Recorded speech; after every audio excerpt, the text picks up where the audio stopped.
President Biden has attempted to get back on the front foot after a stumbling performance in his first televised presidential debate with Donald Trump.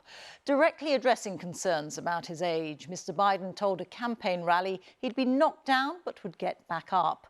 But there's still alarm in Democrat circles at his rambling during the debate. Here's our North America editor, Sarah Smith. President of the United States, Joe Biden. Is this old man up to the job? How are you? America wanted to know. As soon as he opened his mouth, the doubts began to grow. With the COVID, with dealing with everything we have to do with, look, if we finally beat Medicare. He was hard to hear and sounded confused. This is him talking about immigration. The total initiative relative to what we can do with more Border Patrol and more asylum officers.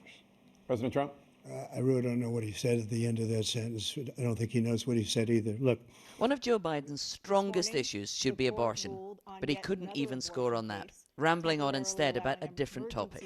Look, there's so many young women who have been, including a young woman who just was murdered, and he went to the funeral. Why, after a week of intense preparation, did he not have a great answer ready on what's a winning issue for Democrats? Immediately afterwards, the senior Democrats who were sent out to talk to the press did not have any convincing excuses for that disastrous performance. Yes, the president may have had a minor cold. Yes, maybe the president's voice was a little scratchy. Who cares? Is that the best President Biden can do? Is that what voters can expect of another 4 years of President Biden? Voters see President Biden every single day. I mean, let's not forget, it's not like voters are seeing President Biden just at the debate. They see him. That's why he had to try and reassure them with a vigorous performance. They see him at press conferences, they see him at events, they see him at campaign events, they see him at rallies. Donald Trump's performance was riddled with dozens of lies. The problem they have is they're radical because they will take the life of a child in the 8th month, the 9th month, and even after birth. We have the greatest economy in the history of our country. We have never done so well. Everybody was amazed by it. Other countries were copying us. We now have the largest deficit in the history of our country under this guy. None of that is true.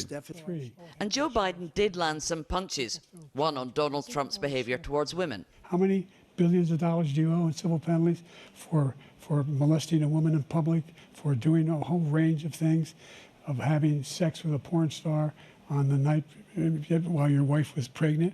I mean, what are you talking about? You have the morals of an alley cat. Give you a minute, sir. I didn't have sex with a porn star, number one. Number two, President Biden described visiting a World War I cemetery in France that Donald Trump refused to enter. He was standing with his 4-star general, and he told me, he said, I don't want to go in there because they're a bunch of losers and suckers. My son was not a loser, was not a sucker. You're the sucker. You're the loser. President Trump? First of all, that was a made-up quote, suckers and losers. They made it up. Senator. Inside this huge press scrum are 2 Democratic rising stars. And we all want to know if either of them might now step in and take over as their party's candidate. No, our nominee is Joe Biden. I'm looking forward to voting for him in November. He's going to be our nominee. Democrats are clinging to the hope that before the election, this disaster could fade from voters' memories. With debates much closer to the general election, Ronald Reagan, having lost his first debate overwhelmingly, went on to win. Barack Obama, having lost his first debate overwhelmingly, went on to win. This is not particularly unusual. A far more energized Joe Biden appeared at a campaign rally today. I don't walk as easy as I used to. I don't speak as smoothly as I used to. I don't debate as well as I used to. But I know what I do know. I know how to tell the truth.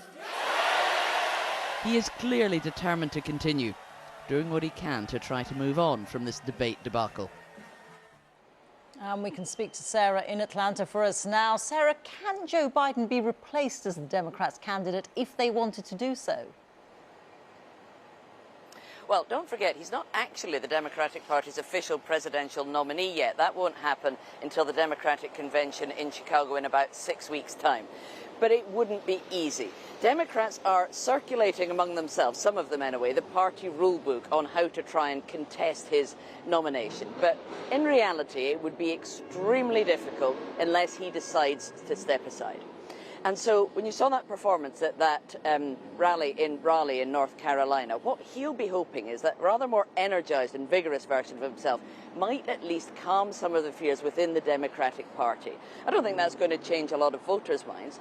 48 million people tuned in to watch that disastrous debate last night. I mean, probably only a few 100,000 have seen his performance in North Carolina so far, although clips will be on the TV news and shared on social media. No, what he needs to do right now is talk to his own party and tell them to stop panicking and not start a lengthy debate about whether or not to replace him, because if he's going to try and work to win back voters' confidence and persuade them that he really is ready for another 4 years, that's going to be so much harder to do if his entire party is talking about whether or not to get rid of him.